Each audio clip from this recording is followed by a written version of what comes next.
कति सानो प्रोजेक्टर हो आम्मा लास्टै हल्का छ त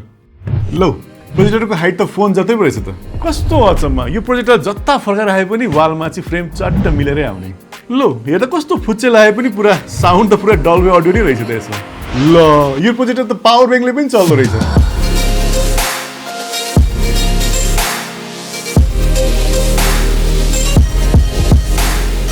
एकदमै तपाईँ मुभी हेर्न मनपर्छ तपाईँलाई जहाँ गए पनि मुभी चाहिँ कहिले पनि नछोडौँ जस्तो तपाईँको लागि लाग्छ तर के गर्ने घरमा टिभी किनौँ ठुलो किनौँ धेरै पैसा लाग्छ फेरि टिभी त फेरि लिभिङ रुममा मात्रै हुने भयो नि बेडरुममा के गर्ने त बेडरुममा त भयो अब ट्राभल गर्दा चाहिँ के गर्ने नि कहिलेकाहीँ ट्राभल जाँदाखेरि पनि ठुलै स्क्रिनमा फिल्म हेर्न मन लाग्छ होटलको टिभीले पनि हुँदैन या गएको ठाउँमा टिभी नै छैन भने के गर्ने त यसको उपाय आइसकेको छ ओली स्टोरमा XGIMI MoGo 2 Pro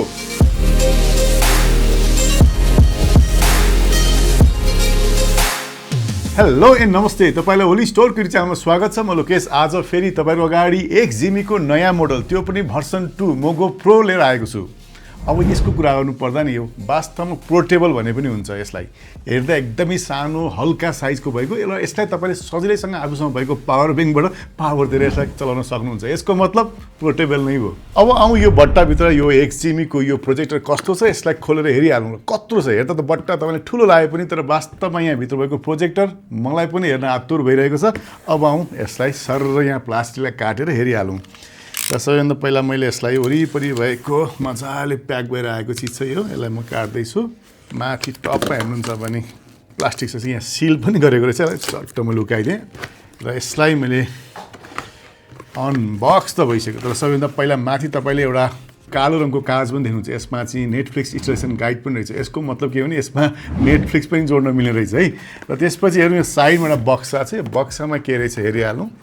र त्योभन्दा पहिला यहाँभित्र भएको फर्म मैले निकालेँ भने प्रोजेक्टर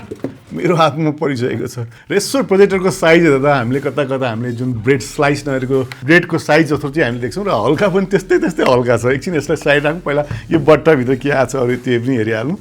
र यहाँनिर हेर्नुहुन्छ भने बट्टाभित्र पावर एडेप्टर यसको मतलब त्यो पनि टाइप सी वाला पावर रहेछ नर्मली अरूमा चाहिँ गोलो टाइपको हुन्थ्यो जसमा चाहिँ हामी डाइरेक्ट डीसी इन गरे जस्तो हुन्थ्यो भने यसमा चाहिँ टाइप सी को पोर्ट भएको हामीले चाहिँ पावर एडेप्टर पाउँछौँ र यहाँभित्र हेर्नुहुन्छ भने हामीले रिमोट र केही बुकलेट छौँ जुन चाहिँ हाम्रो एकदमै थ्याङ्क्स फर चुजिङ XGIMI भनेर पनि लेखेको छ भने स्टार्टअप गाइड पनि यसमा तपाईँले पाइहाल्नुहुन्छ र यो पावर एडेप्टरको कुरा गर्नुहुन्छ भने यो चाहिँ 15 वाटको 3 एम्पियरको रहेछ र उस्तै पऱ्यो भने कहिलेकाहीँ हाम्रो आइफोनै चार्ज पनि गर्न मिल्छ आइप्याड पनि चार्ज गर्न मिल्छ यसले गजबको एडेप्टर रहेछ यहाँनिर र यो प्रोजेक्टर हामीले नजिकबाट हेर्दाखेरि चाहिँ तपाईँले ब्याक साइडमा हेर्नुहुन्छ नि यहाँनिर चाहिँ टाइप सी को पोर्ट एउटा पाउनुहुन्छ त्यस्तै USB को पोर्ट पनि पाउनुहुन्छ त्यस्तै HDMI इन पनि गर्न सक्नुहुन्छ र यहाँनिर हाम्रो अडियो आउटपुटको लागि पनि एउटा अप्सन यहाँ राखेको छ त्यो पनि 3.5 mm को र यो टाइप सी भन्ने जुन पोर्ट छ यो चाहिँ खास हामीलाई चाहिँ यसमा टाइप सी जोड्नको लागि हैन कि हाम्रो पावर सप्लाईको लागि चाहिँ युज गर्न सकिन्छ जुन चाहिँ अघि मैले भने जस्तै यसमा चाहिँ हामीसँग आउने जुन एडेप्टरबाट पनि यसलाई हामी चलाउन सक्छौँ भने यदि हामी ट्राभलमा कहीँ गएका छौँ हामीले पावर ब्याङ्क बोकेका छौँ भने त्यो ठाउँमा पनि हामीले के गर्न सक्छौँ त्यही पावर ब्याङ्कको थ्रुबाट पनि यो प्रोजेक्टर चलाउन सक्छौँ जस्तो मान्नुहोस् न तपाईँ क्याम्पिङ जानुभएको छ जङ्गल सफारी जानुभएको छ या जहाँ बिजुलीको प्लग तपाईँले सजिलैसँग भेट्न पाउनुहुन्न भने त्यो ठाउँमा पनि तपाईँले अब यो प्रोजेक्टरलाई चलाउन सक्नुहुन्छ त्यस्तै पछाडिपट्टि हेर्नुहुन्छ भने हिट सिङ्कको लागि तपाईँले ग्रिल राखेको छ र साइडमा पनि तपाईँले नेट जस्तो देख्न सक्नुहुन्छ यसमा पनि तपाईँले 8 वाटको दुईटा स्पिकर त्यो पनि हार्मोन कार्डनको इनबिल्ट छ जसले गर्दाखेरि तपाईँलाई छुट्टै स्पिकर पनि नचाहिन सक्छ र यसले निकाल्ने आउटपुटबाट पनि तपाईँ इन्जोय गर्न सक्नुहुन्छ नि तपाईँले यसको आउटपुट मन परेन भने तपाईँले यसबाट साउन्ड पनि निकाल्न सक्नुहुन्छ जुन साउन्डलाई तपाईँले आफ्नो होम थिएटर सिस्टममा पनि युज गर्न सक्नुहुन्छ र यसबाट निकाल्ने साउन्ड पनि तपाईँले डल्बी अडियो पाउनुहुन्छ यसको मतलब यसबाट आउने साउन्ड पनि राम्रो आउँछ र माथिपट्टि हेर्नुहुन्छ भने तपाईँले यहाँ तल पनि र माथि पनि दुई ठाउँमा तपाईँले सेन्सर पाउनुहुन्छ नि यहाँनिर बल्ब राखेको छ यो बल्बको कुरा गर्नुहुन्छ भने तपाईँले 400 ISO को बल्ब तपाईँले यो प्रोजेक्टरमा पाउनुहुन्छ र यो नर्मली भन्ने हो भने हामीले चाहिँ LED लाइटको यो चाहिँ DLP टेक्नोलोजीको तपाईँको प्रोजेक्टर भएको कारणले गर्दाखेरि हामीले नर्मल हल्का उज्यालोमा पनि यो प्रोजेक्टरबाट मजाले हेर्न सक्छौँ 400 लुमेन्स सुन्दा अलिकति तपाईँलाई कस्तो लागे पनि 400 लुमेन्स त्यो पनि ISO मा भएको कारणले गर्दाखेरि हामीले कुनै पनि प्रोजेक्सन यसलाई प्रष्टसँग देख्न सक्छौँ जसको प्रोजेक्सन हामीले यति सानो प्रोजेक्टरबाट झन्डै 100 इन्ची भन्दा पनि लगभग ठुलो साइजको प्रोजेक्सन हामीले यही प्रोजेक्टरबाट गर्न सक्छौँ प्रोजेक्टर भन्ने बित्तिकै हाम्रो कन्भेन्सन सिस्टममा चाहिँ हामीले चाहिँ 4000 3000 आवरको बल्ब लाइफ मात्रै पाउँछौँ, जसले गर्दा चाहिँ बल्ब फेरि फेर्नु पर्यो भने धेरै पैसा लाग्छ, या त्यो प्रोजेक्टरलाई हामीले काहीँ अलिकति जगमा लग्यौँ भने पनि बल्ब छिट्टो बिग्रिने पनि डर हुन्छ। तर यसमा चाहिँ एलइडी टेक्नोलोजीको बल्ब राखिएको छ, जसले गर्दाखेरि हामीले चाहिँ हल्का जग हुँदाखेरि पनि केही पनि फरक पर्दैन र त्यस्तै ल्याम्पको लाइफ पनि तपाईँले 25,000 घन्टासम्म पाउनुहुन्छ। यसको मतलब यसको लाइफभरि तपाईँले प्रोजेक्टरलाई युज गर्न सक्नुहुन्छ। र यो प्रोजेक्टरमा कुरा आउनुपर्दा 16 GB को मेमोरी इन बिल्डिङ छ। यसको मतलब के भने अहिले बट्टा खोल्दा मैले भनिसकेँ नेटफ्लिक्स कसरी इन्स्टल गर्ने पनि देखायो भने यसमा एन्ड्रोइड टिभी 11 भर्सन पनि तपाईँले इनबिल्ड नै पाउनुहुन्छ, जसमा तपाईँले नेटफ्लिक्स मात्रै होइन यसमा चाहिँ प्राइम भिडियो, स्पोटिफाई सँगसँगै तपाईँले चाहिँ युट्युब सबै सफ्टवेयर चाहिँ इनबिल्ड नै पाउनुहुन्छ। अझ तपाईँले आफूसँग भएको गुगल एकाउन्टलाई साइन अप गर्नु भने त तपाईँले पहिला जे तपाईँको गुगल एकाउन्टमा चलाउनु भएको छ त्यो कुरा त सजिलैसँग यसमा तपाईँले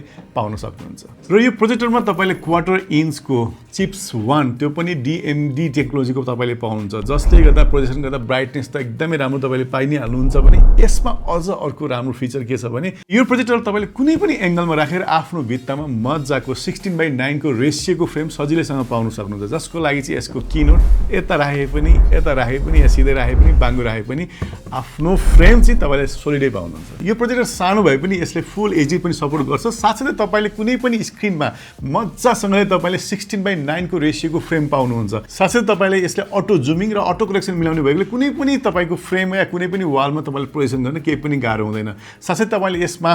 तलपट्टि हेर्नुहुन्छ भने ट्राइपडवाला स्क्रु गरेर तपाईँले यसलाई माउन्ट पनि गर्न सक्नुहुन्छ। यसलाई सिलिङ माउन्ट गरे पनि हुन्छ भने तपाईँले वाल माउन्ट पनि गर्न सक्नुहुन्छ, तपाईँले ट्राइपडमा राखेर पनि यो प्रोजेक्टरबाट प्रोजेक्सन गर्न सक्नुहुन्छ। त्यस्तै रोटेट माउन्ट पनि यसमा पाउनुहुन्छ, जसलाई चाहिँ तपाईँले सुतिरहेको बेलामा सिलिङमा प्रोजेक्सन गरेर पनि यही प्रोजेक्टरबाट हेर्न सक्नुहुन्छ। र यो प्रोजेक्टरलाई तपाईँले वायरलेसली चलाउन सकिहाल्नुहुन्छ, किनभने यसमा वाइफाई इनबिल्ड छ, ब्लुटुथ पनि 5% तपाईँले पाउनुहुन्छ। साथसाथै तपाईँले यो प्रोजेक्टरको एप पनि तपाईँले एन्ड्रोइड र आइओएस दुईटैमा पाउन सक्नुहुन्छ। साथसाथै तपाईँले यसलाई चाहिँ ओके गुगल भनेर कमान्ड दिएर पनि यसलाई चलाउन सक्नुहुन्छ। यसको मतलब यो गुगल होम पनि इनबिल्ड नै छ यसमा। र यही प्रोजेक्टरमा पनि तपाईँले एकदम क्युट भन्दा क्युट रिमोट पनि तपाईँले पाउनुहुन्छ, जसैबाट तपाईँले एकदम सजिलैसँगले आफ्नो गुगल साइन अप गर्नलाई टाइप गर्नुपर्ने स्क्रिनमा गर्नुपर्ने कुराहरूदेखि लिएर यसलाई full function volume up and down on अफदेखि सबै कुरा चाहिँ यही रिमोटबाट गर्न सक्नुहुन्छ। यसैमा तपाईँले एन्ड्रोइड टिभी त पाउनुहुन्छ भने यसलाई चलाउनको लागि यसमा पनि 2 GB को ऱ्याम राखेको छ, जसले गर्दा प्रोसेसिङ तपाईँलाई नेटफ्लिक्स हो या युट्युब होस् या प्राइम भिडियो नै होस् फटाफटले गरिदिइहाल्छ। र यति क्युट देखिसकेपछि यो प्रोजेक्टर पक्कै पनि तपाईँले बोकेर जान कति वेट छ या ब्यागमा हाल्दा कति छ जस्तो लाग्छ भने यसमा जम्मा तपाईँलाई 1.1 किलोग्रामको छ। यसको मतलब 1100 ग्रामको प्रोजेक्टर तपाईँले पाउनुहुन्छ, जुन हाम्रो कुनै पनि ब्यागमा हाल्दा खासै हामीलाई वेट फरक पर्दैन। र अर्को इम्पोर्टेन्ट कुरा के भने हामी धेरै ट्राभल गर्छौँ भने चाहिँ यसमा ब्याट्री इनबिल्ड पनि छैन, जसले गर्दाखेरि चाहिँ हामीले लगेज ब्यागमा पनि यो प्रोजेक्टर हाल्न सक्छौँ। त्यसकारण हाम्रो कुनै पनि ट्राभलमा यो प्रोजेक्टर छुट्ने सम्भावना पनि धेरै कम हुन्छ। अदरवाइज हामीले यदि ब्याट्रीवाला छ भने हामीले चाहिँ छुट्टै ह्यान्ड क्यारीमा बोक्नुपर्ने हुन्छ, त्यो चाहिँ एयरप्लेनको रिस्ट्रिक्सन अनुसारले। र यो प्रोडक्ट सम्बन्धी अरू धेरै जानकारी तपाईँले यो भिडियोको तल राखिएको डिटेल्समा मैले राखिदिएको छु, जहाँ तपाईँले क्लिक गरेर यसलाई अनलाइन अर्डर पनि गर्न सक्नुहुन्छ भने हाम्रो स्टोर आएर पनि लिन सक्नुहुन्छ। र कहिलेकाहीँ यो प्रोजेक्टर हेरेरै लिउँ जस्तो पनि लाग्छ भने तपाईँ बरमलको स्टोरमा आउनु भने यसलाई तपाईँ चलाएर पनि हेरेर पनि लिन सक्नुहुन्छ। र यति भन्दै बिदा लिन चाहन्छु। फेरि नेक्स्ट भिडियोमा भेट्ने बाचासहित आजलाई बाई बाई अनि नमस्ते।